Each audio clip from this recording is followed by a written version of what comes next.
Lepo pozdravljeni, jaz se zahvaljujem najprej organizatorjem za vabilo, posebej Dejanu. Obenem pa tudi zato, da bom bolj discipliniran, sem si tudi napisal, čeprav sem si napisal bolj v alinejah z mnogimi vprašanji, tako da boste z mano sledili bolj spraševanju kot kakšnemu gotovemu izdelku. Sem pa tudi naredil verjetno spet kakšna kompenzacija ali pa samo to, da navadno moram filozofske misli prevajati, bi rekel, nekoliko bolj takšni, manj filozofsko zainteresirani publiki, pa sem si naredil tudi še en PowerPoint, tako da s tem nočem podcenjevati vaših intelektualnih sposobnosti, ampak mogoče vseeno svojo misel pol malo bolj strukturiram. Tako da bom videl, če tole deluje. Torej, tukajle hitra členitev mojega predavanja, ki ima naslov Hrepenenje po smislu in smisel hrepenenja med metafiziko in psihoanalizo, kar pomeni, da bom predvsem poskušal govoriti o hrepenenju, oziroma tisto, kot en možen prevod besede desiderium, desir, ki je na nek notranji način povezano z metafiziko. In hkrati želim pravzaprav pokazati potem, v kakšnem času danes živimo in v čem je mogoče tudi nek problem ali pa nenazadnje tudi rešitev v neki rehabilitaciji tega hrepenenja. Torej v uvodu, torej to je samo struktura. Kot prvo, mislim, da se vsi strinjamo, da živimo v neki dobi, ki bi lahko rekli ena izmed zgodovinskih dob, oziroma povedano drugače, da vedno lahko govorimo o neki zgodovinski pogojenosti razumevanja človeka v svetu in da imeli smo še krasne predavatelje, človek samega sebe razumeval recimo v antiki drugače, kot se razume danes, in zato kljub takšni poenostavitvi med antiko, moderno, postmoderno, je včasih uporabljam takšne razdelitve, čisto iz pedagoškega vidika, ker se mi zdi, da kljub vsemu lahko poenostavimo nekatere stvari. Zakaj? Ker danes smo na nek način res v času konca modernosti, če bi še vzeli modernost v smislu Kanta ali pa še drugih filozofov, ki so bili tudi že omenjeni, in da smo v času tistega, kar lahko imenujemo pomodernost, postmodernost. In zato se lahko tudi hkrati vprašamo, kakšno je danes prevladujoče razumevanje. Kaj je danes tako rekoč tisto, kar vlada, kako človek samega sebe in svet razume in interpretira. In dejansko dostikrat to povezujemo z nekim koncem vsakih presežnih referenc, obrat k, lahko bi rekli, imanenci človeka in raziskovanju mehanizmov, ki človeka pogojujejo, volje do moči, podzavestno, jezik. S tem želim pravzaprav s tem kratkim uvodom se to povedati, da se pač vsi zavedamo neke zgodovinske pogojenosti, nekega razumevanja, v katerem smo, in je prav, da se ga v tem smislu tudi ozavestimo. Kot prva stvar, ker poskušam slediti temu, kar sem dal takrat v naslovu, se veste, naslove si izmislimo že zelo daleč naprej, pa bi rekel, želimo uresničiti tisto, kar smo si zadali.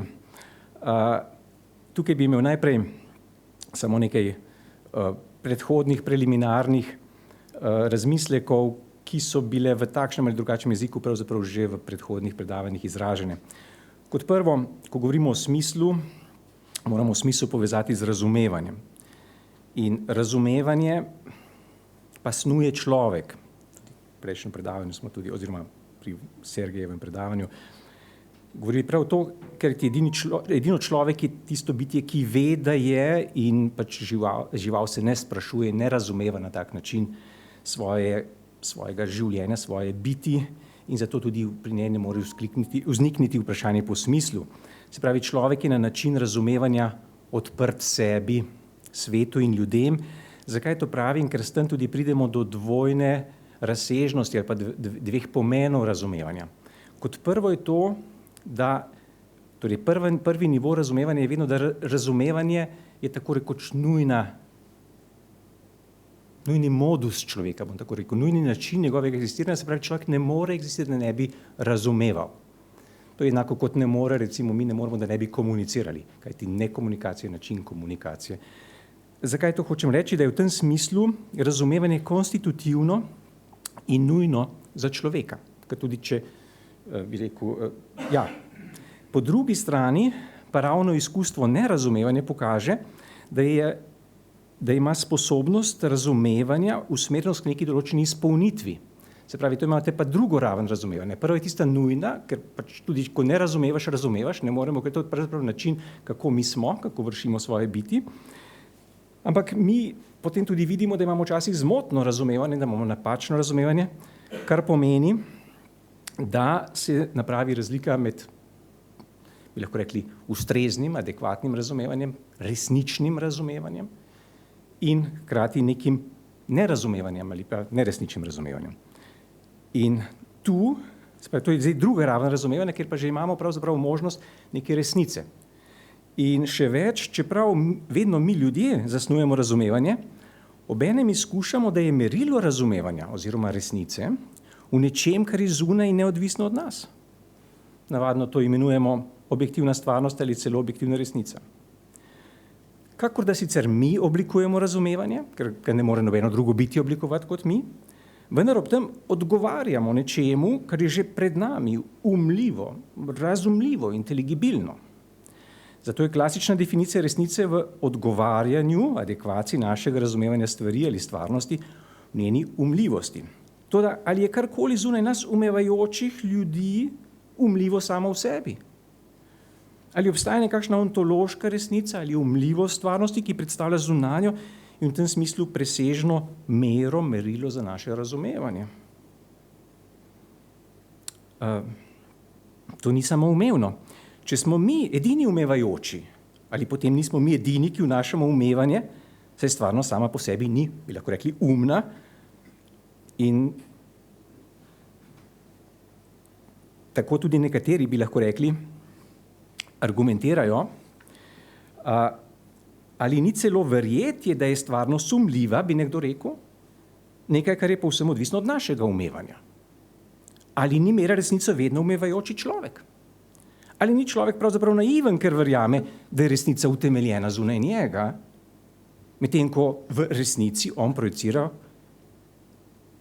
neko namišljeno zunanjost, presežno svojo lastno resnico ali svoje lastno umevanje. Tudi ko je Sergej rekel, da se nam razpira bit, bi nekdo lahko rekel, ja, ti projiciraš to v neko razpiranje biti. Mimogrede, to je stališče Nietzscheja, ki v veliki meri predstavlja osnovo današnjega postmodernega mišljenja. Oblikovanje razumevanja ni odgovor na umljivost, ki bi bila pred človekom, na kakršenkoli način že razumemo ta pred. Oblikovanje razumevanja je posledica človekovih hotenj in interesov, njegove volje do moči. In podobno argumentacijo, kot pri razumevanju, lahko ponovimo tudi pri vprašanju smisla. Po eni strani je smisel nujen in konstitutiven za človeka. Če smisel povežemo s pomenom, včasih gre tudi za sinonima, kaj je smisel neke besede, kaj pomeni neke besede, vidimo, da človek ne more do ničesar vzpostaviti odnosa, ne da bi tega obenem povezal z določenim pomenom. To je lahko zelo namembnosti pomen, zelo praktičen pomen, ampak mora biti pomen. Naše razumevanje, torej vedenje, zavedanje, se vedno nanaša na nekaj, kar je opremljeno s pomenom ali smislom.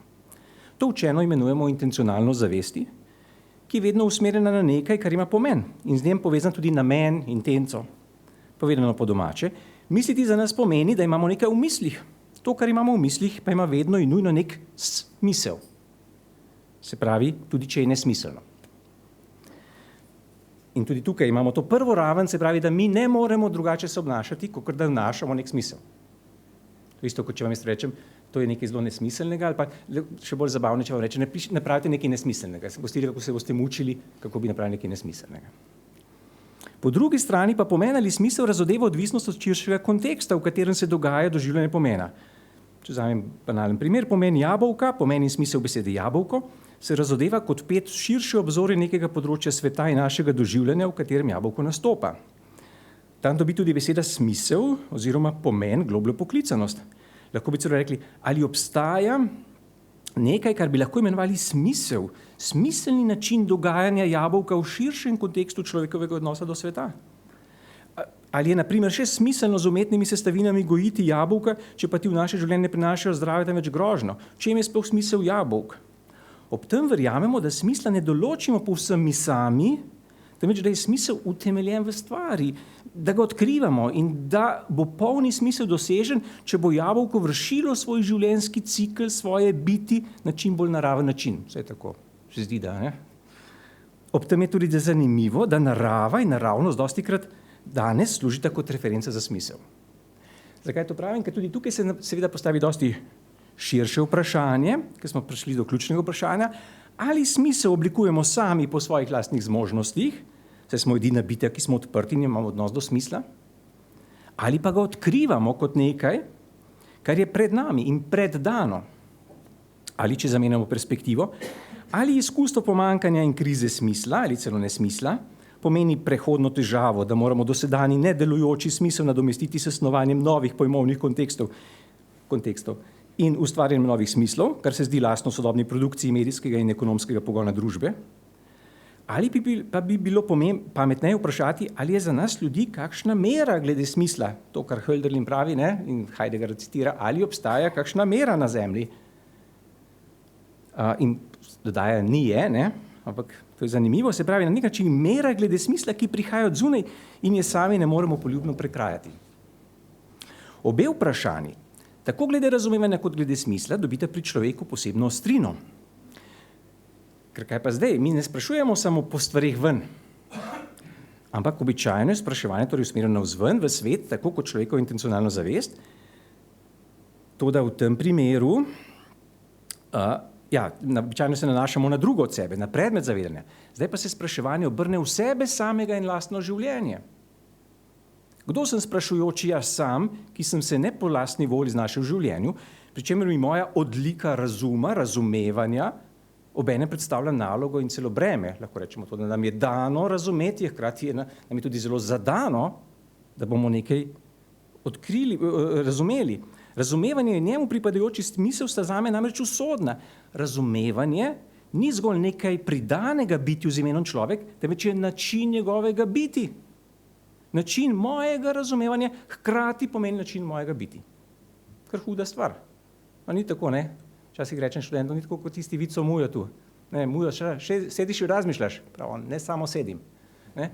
Ampak v resnici ne gre. Ne? Se pravi, mi moramo način našega razmišljanja in način našega biti. In tukaj zato hočem povedati, da se to vprašanje zaostri, ko se postavimo glede sebe, razumevanje sebe, razumevanje smisla. Seveda pa ta individualni odgovor na vprašanje o razumevanju in smislu je posredovan vedno širšim družbenim razumevanjem, v katerega posamezen človek vstopa preko jezika in medosebnih odnosov. Zato je pri vprašanju razumevanja in smisla konstitutivna in neobhodna tudi razsežnost intersubjektivnosti, to pomeni vpetosti v pomene, smisle in umevanja, ki vladajo v družbi oziroma širši skupnosti.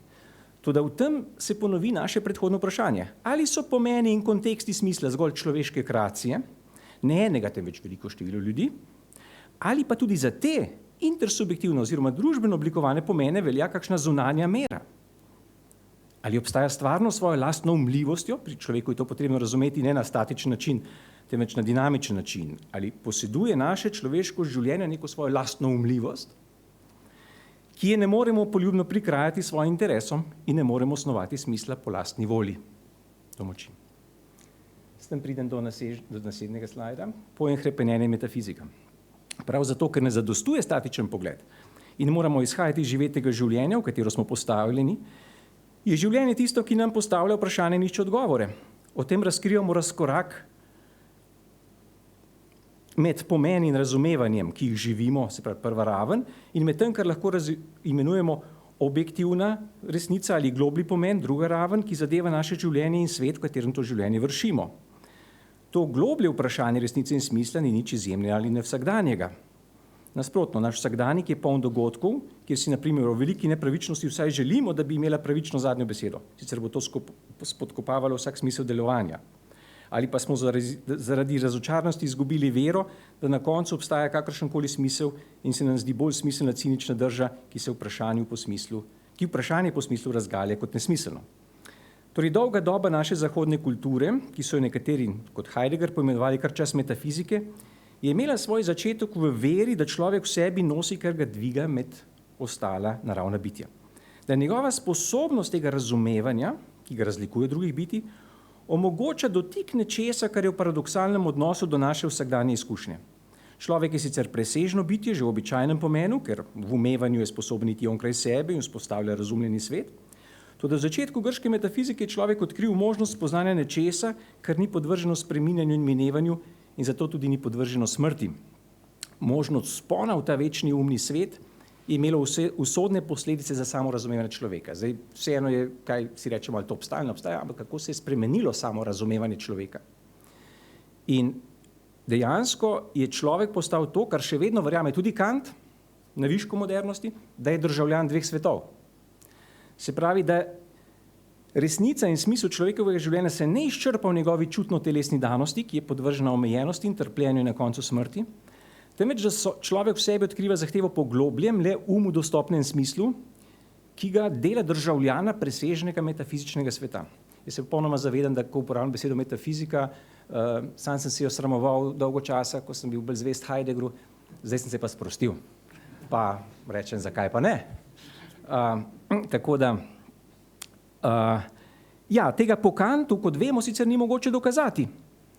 Ga je pa mogoče izpričevati in s tem potrjevati v svojem delovanju, v svoji moralni praksi. Tega, bi rekel, da sem državljan še enega drugega sveta. Zato ima Heidegger prav, ko pravi, da metafizika določa našo zahodno kulturo od Grkov do modernosti in da je še Nietzsche tisti, za Heidegger sicer tudi on sam metafizik, ki nas opozori na čas, ki ga lahko imenujemo prebolevanje metafizike, ki je današnji čas. Zdaj vidim, da tudi če si napišem, je še zmeraj preveč, dajmo malo gledati, kako bo. Torej, in za razumevanje metafizike, zdaj pridem pa do tega, je pa temeljnega pojma pojem hrepenenja, ki je po važnosti enako pomemben kot osrednji pojem, ki navadno ga povezujemo nous, prav to, razumevanje, umevanje, da smo mi ena čudna bitja, ki imamo en poseben odnos, eno posebno odprtost do tega sveta, da še vemo za ta svet zraven, pa še čudno še zase. In prav zato, ker je človek v sebi razpet med omejenostmi življenja in med sposobnostjo udejanjanja presežnega smisla, je hrepenenje vezivo med obema razsežnostima. Je gonilna sila, ki nas žene k presežnosti. Hrepenenje je izvrševanje metafizike v časovni razsežnosti. Zaradi metafizičnega hrepenenja ima človek sploh lahko omenjeno dvojno državljanstvo. Ob tem ima hrepenenje paradoksalen značaj, kar je že Platonu jasno. Ker Platon sicer uporablja različne izraze, eros, epitimija, in on se zaveda, da ne bi mogli hrepeneti po nečem, česar sploh ne bi poznali. Zato mora imeti hrepenenje že metafizičen ali božanski izvor. Toda obenem hrepenenje po Platonu lahko obstaja samo zato, ker je zaznamovano z nekim mankom, ki ga želi zapolniti. Platon iz tega zaključi, da eros ni običajen bog, kajti bogovi morajo biti popolni in jim ne sme nič manjkati. Eros pa je pomanjkljiv, ker njega ravno manjko žene, bi lahko rekli, in zato ima pravzaprav eros vlogo posrednika med ljudmi in bogovi, tako beremo v Simpoziju. Zakaj to pravim? Ker se mi zdi, da je to nekaj zelo, če zdaj vzamemo ena zelo zanimiva samo hermenevtika človeka, se pravi, kako razlaga svoje življenje, svoje hrepenenje. Hrepenenje po presežnosti, po tistim, kar bi lahko rekli ultimativna izkušnja, po obzorje, kakorkoli smo že to imenovali. Ampak bolj me zanima to hrepenenje. In krščanstvo je pod vplivom grške metafizike ta metafizični pojem hrepenenja preneslo v človekov odnos do Boga in do blaženosti. In s pojmom hrepenenja je, veste, neločljivo povezana avguštinska antropologija nemirnega srca in hkrati tudi pri Tomažu Akvinskem v prestavitvi sicer v nek mal neroden aristotelski okvir, to postane desiderium naturale, naša bi lahko rekli prirojena, v tem smislu naravna odprtost, da bi presegali, da bi šli onkraj, da začutimo, da imamo neko hrepenenje, zato tudi desiderium ne morem prevajati drugače, lahko bi tudi želja bila, ampak se veste, tisti, ki poznate iz latinščine, pač v romanske jezike so različne možnosti. Nemci največkrat to rečejo begehren, ker je tudi težko prevesti, kaj bi to bilo. In ja, kakorkoli že, če bi pogledali, to bom preskočil, celo naše neosholastike, vidite, da je to pravzaprav osrednja točka njihovih argumentacij, Všeničnika, Janžekoviča, ker rečejo pravzaprav to je dokaz na nek način za to, da je Bog v nas pustil sled in da nas na tak način vleče k sebi še več. Oni celo potem poskušajo, sicer z mojega vidika zelo nerodno in s tem popačijo zadevo, dokazati Boga. Ker kako ne bo drugače, če ne bi Bog sam pravzaprav bil avtor oziroma tega hrepenenja, oziroma če bi to hrepenenje ne imelo izpolnitve, potem bi bili že na začetku pravzaprav v neki prevari, kar pa ne more biti. Kakorkoli že, k naslednjemu slajdu. Zato ne čudi, da je, bi rekel, če tako rečem, napad na metafiziko je nujno napad na hrepenenje, ker je to tako konstitutivno in vidimo, da je, bi rekel, že Nietzsche pravzaprav je sicer vzpostavil neko popolnoma novo hrepenenje, tako da je tudi z tega vidika ima Heidegger prav, da je Nietzsche po svoje še vedno metafizik. Ker kaj pa je Zaratustra kot nek, bi rekel, on tako rekel, v svoji strašni volji do moči, ki potrdi ta moment, ki može biti strašno močen, da ti rečeš, da se ta trenutek, predstavljate si horor, da bi mene poslušali večno. Da bi zdaj tole, kar zdaj govorim, da se je večno ponavljalo. Vaša volja do moči je zelo šibka. Za Nietzsche je prav to, če si zmožen reči, da se bo ta trenutek lahko ponavljal večno, potem imaš voljo do moči, potem je to tvoja, bi rekel, merilo šibkosti pa močnosti. Ampak ali ni tudi tukaj neko strašno hrepenenje po moči, če tako rečem, ne? Ampak pustimo to nazaj. Zadeva je takšna, da bom moral zdaj pa vseeno zato, ker ne bo šlo drugače tudi z branjem, pokazati, da pravzaprav torej kritika metafizike zahteva demistifikacijo in da pokaže pravzaprav, da je to ena strašno trdovratna in dolga iluzija, ki jo mi imamo, da hrepenimo in da nas to hrepenenje konstituira v neki naši presežnosti. In zato ne čudi potem tudi, da tukaj sem šel nareč k Freudu, ker se mi zdi, da imamo, se veste zakaj, ker kaj pa je drugega kot celotna psihoanaliza in v našem prostoru seveda še posebej prisotna kot želja. Želja, mimogrede, to je Lacanov pojem désir, to je latinsko desiderium, to je tisto, kar tukaj imenujem hrepenenje. Se pravi, gre za način, da je potrebno dati temu razlago, ki bo, jaz rečem celo, ne bo nadnaravna, ampak bo podnaravna, ker je podzavedna. Se pravi, da če želite, smo pravzaprav bitja, kjer se poskuša pokazati, da imamo nek notranji mehanizem vzpostavljanja tega hrepenenja in s tem hkrati vi demistificirate, razkrinkate to hrepenenje, ker rečete, ti kar verjemi, da si nekaj več, resnici ti bom jaz povedal. In zato hkrati se mi zdi, da to je zelo povezano s vprašanjem smisla. In tudi, ja, tako da tukaj bi lahko imel daljšo pasažo, pa jo ne bom imel. Kako pride do reinterpretacije, vsi poznate, če zdaj rečem nemško begehren pomeni tudi poželenje, je jasno, da je to v Freudovem smislu seksualizirano in da je to pravzaprav tista naša podzavest, bi lahko rekli, ki seveda nas postavlja naš jaz v konfrontaciji z nadjazom, in potem, ampak je pravzaprav tisto notranje gonilo, libido bi lahko povezali s tem. In pri Lacanu seveda pride pa do nekega velikega premika, njegovo podzavedno ni več biološko podzavedno, njegovo podzavedno je zelo preprosto rečeno je jezik kot struktura, v katero stopamo, ampak ideja v ozadju je ista. Se pravi, mogoče vseeno tole preberem samo tako, ali pa vseeno z lastnimi besedami. Cela zadeva tudi pri Lacanu je pravzaprav kako ta mehanizem želje, hrepenenja pojasniti, kajti ta mehanizem želje nam dela probleme. Ker to, da mi skozi nekaj hočemo, da nismo nikoli zadovoljni, da smo presežni, da iščemo več, da iščemo onkraj, je pravzaprav vir naših problemov. Če želite, metafizika je vir potem tudi naših problemov. In zdaj tako, tisti, ki malo poznate Lacanovsko terminologijo, vi imate, bi rekel, imaginarni red, to pomeni red tistega, kar si jaz zamislim, kako si mi zamišljamo stvari, ker tako in tako resnice ni. Se pravi, resnica je vedno postavljena na način nekega razumevanja. Problem je samo, ker obstaja pa že nek simbolni red, kajti mi smo že vedno vpeljani neki jezik, ko se mi konstituiramo kot ljudje, mi nismo nikoli individualni. Vi veste, da ko mi rečemo besedo jaz, smo se že naučili govoriti. Jaz pride pozno. Najprej že poznamo besede, ki so intersubjektivne, ki so že vzpostavljene. In ta simbolni red, ki že vlada, je pravzaprav red, ki že ureja, ki določa, kaj je prav, kaj ni prav. Tako rekoč nam. In zdaj, ko mi konstituiramo sebe v odnosu do tega reda, si rečemo, če ne bi bilo tega, bi pa jaz bil svoboden, bi pa lahko nekdo zares postal. Mene pravzaprav te stvari omejujejo, ne zavedajoč se, da te pogojujejo, da te sploh omogočajo, da ti sploh, bi rekel, ti zato hrepeniš po nečem več, ker te je to omogočilo. In zato tisto, po čemer ti hrepeniš, po Žižku ali pa po Lakanu, je pravzaprav praznina, ni nič tam. Ampak ti verjameš, da če ne bi bilo tega reda, da bi ti pravzaprav lahko to dosegel.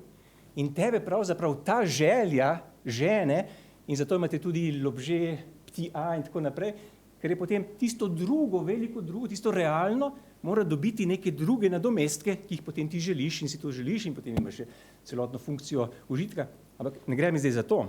Gre samo za to, da je to pravzaprav zelo, sem se kar nekaj časa matral, da sem to se zastopil, ampak je en sofisticiran mehanizem, zanimiv mehanizem. Tudi razumem, zakaj mnoge privlači, ker lahko ogromno razloži, ker je neka hermenevtika eksistence, ki je danes zanimiva. Ampak ta hermenevtika eksistence pravzaprav to reče, če zdaj rečemo psihoanaliza, tisto, kar ti vzameš za realno, ker to je pa tisti realni red, ker realni red je kot črna luknja, Črna luknja, vse okrog nje kroži, ampak sama, dobro, pa še fiziki črna luknja je nekaj, ker je tako zgoščena zadeva, da, dobesedno tam pa ni nič. Ampak zdaj je pa tako, ker ta nič, seveda ta nič ni nič, ta nič zelo, zelo vpliva na naše življenje, ampak nima nobene osnove v ozadju. In zato, če greš na naslednji slajd, pravzaprav bi šel naprej s to Žižek torej govori o Jacques Lenu Millerju, ki je Lacanov zet, ki pove zelo znano prispodobo podgani, ki jo zelo rad jaz povem, pa tudi, ker tako krasno pove. Miller pač svojim študentom reče, glejte, predstavljate si, da imamo mi podgano in podgani daste vi en zelo dober sir. Krasno, Ona zavoha ta sir. Pa čez nekaj časa ji daste pa stekleno pregrado, ta sir napravite nedostopen, ga sicer vidi, pa daste slabše sire zraven, slabše koščke. Jaz nisem kakšen velik poznavalec sira, ampak nekdo upam, da bo znal podoživeti to kulinarično prispodobo. In pravi, podgana najprej hoče tisti sir, se zaletava v tisti sir, ki bi najboljši, ampak na koncu postane racionalna in gre k siru, ki ostane. In podgana se obnaša kot racionalno bitje. Zdaj pa zdaj so pa naredili, to se izmisli potem Miller, so pa napravili injekcijo v možgane podgani in so jo humanizirali, človeško substanco. In ta podgana se ne neha zaletavati tisti sir. Ta podgana ni več racionalna, je neracionalna in namreč tisti drugi siri jo sploh več ne zanimajo, ta glavni ta sir. Ker če bi imela ta sir, pa bi bilo, in njeno celo življenje pravzaprav usmerjeno na ta sir. In to je zelo zanimivo, ker s tem vidite pravzaprav, kaj je tudi zanimivo, vi lahko celo ontologijo iz tega izpeljete. Ker Žižek to napravi, da on pravzaprav iz tega niča, on pravi, lejte, človek se razlikuje od vseh drugih biti prav zato, ker ima odnos do tega niča. Ker tisti sir tam odzadnji nič, ki ga je našem kol dosegel. Mi smo pravzaprav slabši od podgan, je žal, ne napačno interpretira, tudi ga nočem nikakor rekel. Jaz zelo spoštujem tisto, kar je napisal in kar piše, ker je inteligibilno. Druga stvar je pa, če to lahko podoživiš, pa če se strinjaš, kar pomeni, da rečeš, človek je pa eno čudno bitje, da ima to dezir, to hrepenenje, da ima torej en eksces, da ima nek višek, ki ga druga naravna bitja nimajo, torej, da je on človek dejansko nenaraven. Ali če želite, Žižek bi rekel, jaz se tudi da je človek nadnaraven, ker je nad naravo, ampak na drugačen način, ko si ti misliš, ker sta na teološke fakultete. In da ne bi zdaj mislili, nekaj podobnega se zgodi tudi v empiričnih znanostih, ker kaj se zgodi, zdaj ti bodo rekli, jaz doskrat imam pač študenti, imam take zakonske, družinske študije in tako naprej, rečem, če ste vi zaljubljeni, ali so se zgolj vaši možgani vneli, ali so to zgolj možganski procesi, kaj zdaj to pomeni, hočem povedati, ali hrepenenje, ali ljubezen, ali takšne dejanja lahko razložimo, reduciramo na dogajanje v možganih. Če želite nek na nov način interpretiran mehanizem, malo bolj grob, ni tako sofisticiran kot psihoanalitski, ampak še vedno nek mehanizem, kjer se lahko vprašaš, ne, moji možgani so v eni čudnem hormonskem stanju, dajmo počakati, da se umirijo, ne vem, kako bo potem izvoljenka s tem zadovoljna. Torej, sklepne misli. Spravi, da smo mi zdaj v nekem času, kjer pravzaprav veliko ljudi ne ve, kaj bi počelo z metafiziko, pa ne zato, da bi bili krivi sami, to je zrak, ki ga dihamo, tako živimo. Tukaj je malo žalostno, ker velika večina je takšna, ki se strinjamo, ki lahko to razumemo. Ampak mnogi pa potem rečejo, vse tisto, kar sem jaz prej govoril, je pravzaprav